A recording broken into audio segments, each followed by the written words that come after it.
Hey, Hugo, I'm back with another rant. Don't mind that my clothes are inside out. I wanted to talk about Earth's Mightiest Heroes, a 2010s Avengers show that I've been watching over the week.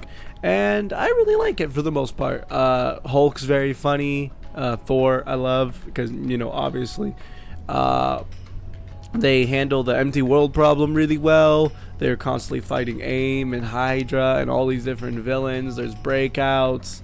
It's really fun. It's really cool. My only thing is that I'm not a huge fan of how they handle the Wasp, because don't get me wrong, Janet's very cute and fun.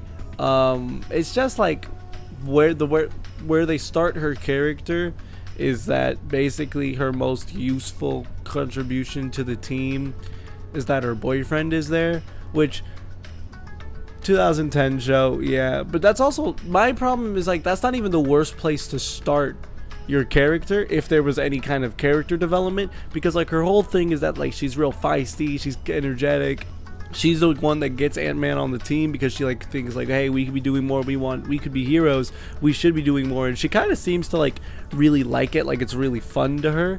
And she's like almost like an adrenaline junkie in that sense, whereas Ant-Man just wants to be a scientist. Hank Pym just wants to be a scientist, and he has more like firepower with Giant Man and stuff when he joins the team.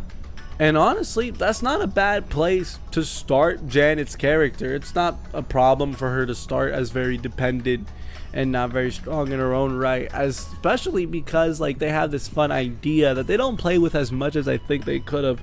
But there's this fun idea where Janet's really good at pushing villains' buttons. Like she can turn small and she can shoot them. It doesn't hurt them a lot, but it keeps them distracted and keeps them focused on her. And she like taunts them and she gets them to mess up. She gets them to target her so that her allies, rather, can attack them and finish them.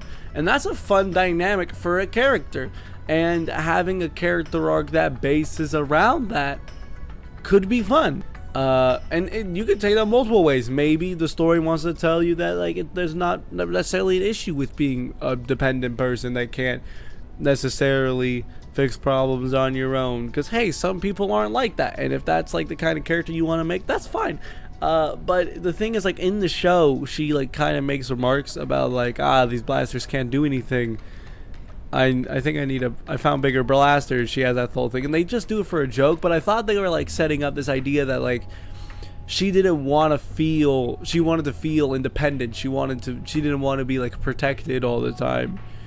And that'd be a fun arc, having a character that started as this like they're not useless. They are good for like distracting enemies so that their stronger teammates can finish off stronger villains.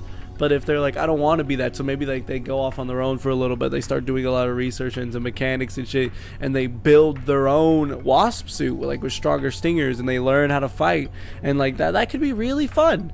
Or maybe they go off and they try and be their own. They're like, no, I need it, and they learn that, hey, it's okay to need people. It's okay to need people a little bit more than other people, right? That could be a really fun character arc. The only issue is that the show doesn't really do character arcs, so that's kind of why she doesn't change.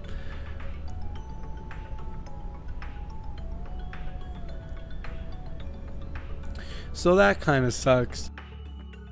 And then also the scroll arc just kind of made me upset in the second season, just because it was a lot of like, the character's not like kind of the character's being a little dumb. I don't know, like when Hawkeye refuses to be tested to be a scroll because he's like, y'all should trust me, but like it's a fucking alien that can turn into you and has like, it's not that I don't trust you. If I didn't trust you, I'd fucking knock you out. I'm giving you the benefit of the doubt, but I have to check, you know what I mean? It's not a I don't trust you kind of thing. And also like my kind of thing I was thinking about it is like, you should assume Hulk is the real Hulk, right? Because if the Skrulls could copy Hulk's strength, they would have won this war by now if they could all give each other Hulk's strength. So as long as you can confirm that Hulk's as strong as he is, he should be an arbiter, like a a starting point from which to test other people, because you're like, you know he's real, so you know he's not fucking with it, right? But I don't know, there's just some stuff like that where I was like, what? But nah, overall, genuinely, I would recommend the show. They handle Captain America very well in the show. I really like how they handle Captain America. I literally watched it for preparation to get myself in the mindset of, okay, how would I write a superhero team? And I got a lot of ideas from Captain America. It's a very fun show. Black Panther's very fun in it. I actually kind of prefer the MCU's version of Wakanda to this one, but this was like comic accurate, so it's whatever. It's cool though. I really like Hawkeye. The show does a really good job of showing why Hawkeye's an Avenger. Like the shot where he makes a shot through like a fucking mile or something, and it's like, bro, that's crazy. The Hawkeye eats your heart out. That's fun. It's a really fun show. I really recommend it. But yeah, I just wanted to make a small video and talk about that. Fucking get out.